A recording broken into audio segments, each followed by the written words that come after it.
तो आपके सामने एक नया डिफरेंस पीरियोडिक सिस्टम और परपेचुअल सिस्टम जो इन्वेंट्री के लिए होता है, इसके बीच में क्या डिफरेंस है। हमारे पास तकरीबन तकरीबन 3 और 3 6 7 8 पॉइंट हमारे पास है, जिससे काफी अच्छे से क्लियर हो जाएगा कि पीरियोडिक सिस्टम क्या है और परपेचुअल सिस्टम क्या है। एक्चुअली मैं बीकॉम का फेस टू फेस का बैच ले रहा था फर्स्ट सेमेस्टर का, तो वहां पे लीफो फीफो पढ़ाते पढ़ाते ये डिफरेंस मिला और मैं उनको पढ़ा ही रहा था कि मैंने सोचा आपके लिए भी वीडियो बना दूं साथ ही साथ।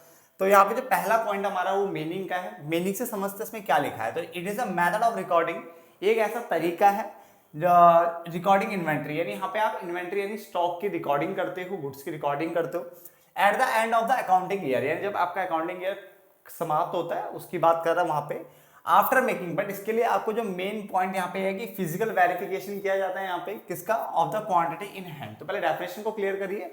यहाँ पे लिखा है it is the method of recording inventory, यानी इन्वेंट्री को रिकॉर्ड करने का मेथड है ये at the end of the accounting year, at the end of the accounting year after making physical verification of the quantity in hand.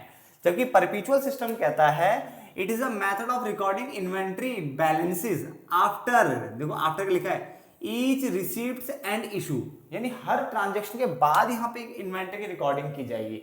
But यहाँ पे हर transaction के बाद रिकॉर्ड नहीं हो रहा, एक स्पेसिफिक पीरियड के बाद एक इन्वेंट्री को यहाँ पे रिकॉर्ड किया जाता है। बट यहाँ पे हर जैसे आप परचेस करोगे रिकॉर्ड कर दोगे, इशू मतलब सेल करोगे या जो भी करोगे तो वहां पे क्या कर दोगे, रिकॉर्ड कर दोगे।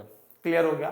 तो it is a method of recording inventory at the end of the accounting year after making a physical verification of the quantity in hand, जो आपके पास है उसकी फिजिकल वेरिफिकेशन होगी पहले।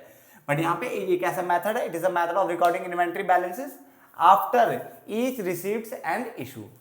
क्लियर। चलो देन आगे बढ़ते हैं स्कोप पे। तो इट हैज गुड स्कोप, यानी इसका अच्छा स्कोप माना जाता है, बट कहां पे, स्मॉल बिजनेस में। ठीक है, कहां पे माना जाता है, तो स्मॉल बिजनेस में इसको क्या माना गया, इसका अच्छा स्कोप माना गया है यहाँ पे। क्लियर। जबकि अगर दूसरे वाले की अगर हम बात करें तो it has good scope in large business. तो जहां जहां मैं अंडरलाइन कर रहा हूं वहां प्लीज आप भी अंडरलाइन करिए। काफी आसान सा डिफरेंस, और मैं काफी सारे डिफरेंसेस आपके लाता रहता हूं, मैं हर वीडियो में ये चीज बताता रहता हूं मैक्सिमम, कि काफी सारे डिफरेंसेस मैंने बना रखे हैं और बनाने पे लगा हुआ ताकि आपको एक ही जगह सारे डिफरेंस मिल जाए। ठीक है, चाहे वो किसी भी लेवल के हो, बीकॉम हो, 11th हो, 12th हो, एमकॉम हो, एमबीए हो, कोई भी लेवल हो। ठीक है ना। देन बेस्ड की अगर हम बात करें तो ये बेस्ड होता है किस पे, फिजिकल वेरिफिकेशन पे, जबकि ये बेस्ड होता है किस पे, रेगुलर कंजम्पशन पे। 3 पॉइंट क्लियर हो गया आपके। देन पॉइंट मेथड की अगर हम बात करें तो ये सिंपल मेथड माना गया है और लेस एक्सपेंसिव है बेटा। ये क्या है, लेस एक्सपेंसिव है, कम खर्चीला है ये। बट ये वाला क्या क्या है, कॉस्टलियर मेथड है। तो पहला पॉइंट तो हमने अच्छे से क्लियर कर ही लिया था, दूसरे पॉइंट को रिपीट कर रहा हूं। स्कोप की अगर हम बात करें तो उसने बोला it has good scope in, कहां पे इसका अच्छा स्कोप है, स्मॉल बिजनेस में, यहां पे लार्ज बिजनेस में। क्लियर हो गया। अगर हम बात करें बेस्ड की तो it is based on physical verification, ये फिजिकल वेरिफिकेशन में बेस्ड होता है। बट अगर हम बात करें इसकी तो ये रेगुलर कंजम्पशन में बेस्ड होता है। किस पे होता है, रेगुलर कंजम्पशन पे बेस्ड होता है। मेथड में मैंने आपको बताया ये सिंपल है, और क्या आपका लेस एक्सपेंसिव मेथड है ये वाला, और ये आपका कॉस्टलियर मेथड है। तो कॉस्टलियर मतलब होता है महंगा, है ना, जिसमें लागत ज्यादा आती है। तो 4 पॉइंट मैंने क्लियर करे। बहुत सारे बच्चे कहते हैं ये आपने पीरियोडिक सिस्टम और परपेचुअल सिस्टम लिखा है, बट मुझे तो चाहिए था पीरियोडिक जो इन्वेंट्री सिस्टम होता है, पीरियोडिक सिस्टम जो इन्वेंट्री का होता है, और periodic perpetual system of inventory या परपेचुअल इन्वेंट्री सिस्टम भी बोलते हैं। तो पीरियोडिक इन्वेंट्री सिस्टम और परपेचुअल इन्वेंट्री सिस्टम के बीच में डिफरेंस चाहिए था, जो बेटा वो यही है। ठीक है ना, ये इन्वेंट्री के लिए करते हैं बेटा से। ठीक है ना।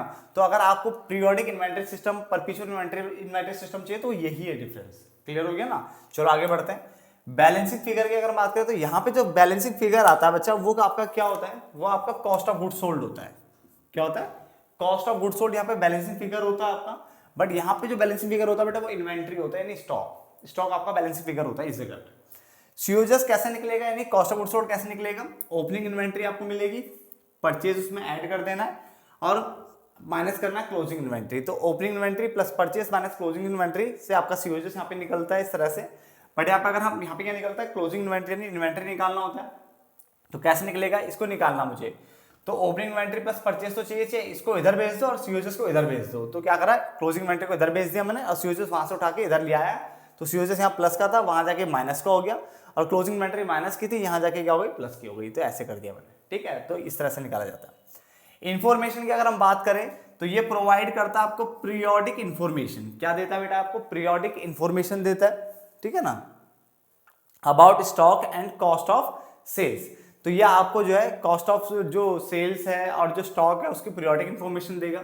बट ये जो आपको इन्फॉर्मेशन देगा वो कैसे देगा, कंटिन्यूस इन्फॉर्मेशन देगा अबाउट स्टॉक और कॉस्ट ऑफ सेल्स। क्लियर हो गया। देन हमारे देखो 2 3 5 6 पॉइंट हमारे क्लियर होते हैं अच्छे से। देन अगला बात करते हैं इन्वेंट्री कंट्रोल के ऊपर। तो यहाँ पे इन्वेंट्री कंट्रोल जो है नॉट पॉसिबल, यहाँ पे इन्वेंट्री कंट्रोल पॉसिबल नहीं है, इसमें लिखा हुआ है यहाँ पे इन्वेंट्री कंट्रोल पॉसिबल नहीं है। बट अगर हम यहाँ पे बात करें तो उसमें बोला कंट्रोल, आप इन्वेंट्री कंट्रोल को आप एक्सरसाइज कर सकते हो अंडर दिस सिस्टम। यहाँ पे इन्वेंट्री कंट्रोल किया जा सकता है क्योंकि आपके पास हर रिसीप्ट और हर जो इशू होता है उसका क्या रिकॉर्ड यहाँ पे मेंटेन होता है। तो यहाँ पे आप इन्वेंट्री कंट्रोल कर सकते हो, एक्सेस कर सकते हो इन्वेंट्री कंट्रोल को, बट यहाँ पे इन्वेंट्री कंट्रोल पॉसिबल नहीं है। क्लियर। मैनुअल रिकॉर्ड की अगर हम बात करें तो the simplicity of periodic system की अगर हम बात करें, the simplicity of periodic inventory system, देखो यहाँ पे लिख भी दिया है, पीरियोडिक इन्वेंट्री सिस्टम भी बोलते हैं इसको, ठीक है, allows for the use of manual record keeping. यानी यहाँ पे मैनुअल रिकॉर्ड, यानी आपने मैनुअली हाथों से अगर आप अकाउंट्स बनाना चाहो, मैनुअली अगर आप अकाउंट मेंटेन करना चाहो तो यहाँ पे कर सकते हो फॉर स्मॉल इन्वेंट्रीज। किसके लिए? फॉर स्मॉल इन्वेंट्रीज आप यहाँ पे आराम से क्या कर सकते हो, रिकॉर्डिंग कर सकते हो, कोई दिक्कत नहीं है यहाँ पे रिकॉर्डिंग करने, मैनुअल रिकॉर्डिंग में, ठीक है ना।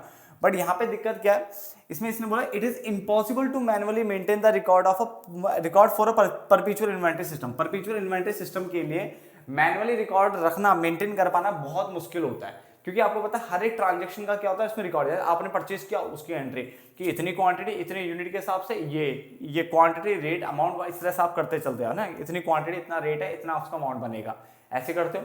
तो सोचो अभी पूरे साल की आपको अकाउंटिंग करनी है, साल भर में मान लो चाहे छोटा बिजनेस क्यों ना हो, मगर आपके हर दिन के बाद अगर बहुत कुछ ट्रांजेक्शन होने पे लगे, हर दिन की ट्रांजेक्शन इतनी सारी हो रही है, तो उससे क्या होता है नंबर ऑफ ट्रांजेक्शन बहुत ज्यादा बढ़ जाता है। हर एक दिन का रिकॉर्ड करना आपको, तो नंबर ऑफ ट्रांजेक्शन बहुत ज्यादा हो जाएगा। जब नंबर ऑफ ट्रांजेक्शन बहुत ज्यादा हो जाएगा तो यहाँ पे रिकॉर्ड करवाना क्या होता है, मुश्किल होता है। बट यहाँ पे क्या हर दिन की रिकॉर्डिंग तो होती नहीं है, ये पीरियोडिक बेसिस पे रिकॉर्डिंग होती है। तो यहाँ पे थोड़ा मैनुअल रिकॉर्ड आप एक टाइम को कर सकते हो, बट यहाँ पे लिखा हुआ है it is impossible to manually maintain the record for a perpetual inventory system since there may be, हो सकता है कि थाउजेंड्स ऑफ ट्रांजेक्शंस आपके सामने आ जाएं, बहुत ज्यादा ट्रांजेक्शन आ जाए एट द यूनिट लेवल, ठीक है ना, इन एवरी अकाउंटिंग पीरियड। हर एक अकाउंटिंग पीरियड में अगर आपके पास अगर थाउजेंड्स ऑफ ट्रांजेक्शंस अगर आते हैं, बहुत सारे ट्रांजेक्शंस आते हैं, तो उसको फिर मैनुअली रिकॉर्ड कर पाना थोड़ा सा मुश्किल हो जाता है। इसलिए फिर हमें वहां पे क्या है, आपको कंप्यूटर का यूज करना पड़ता है, कंप्यूटर सिस्टम एंड ऑल का यूज करना पड़ता है, कंप्यूटराइज वे में जाना पड़ता है, ठीक है ना, इस वाले में।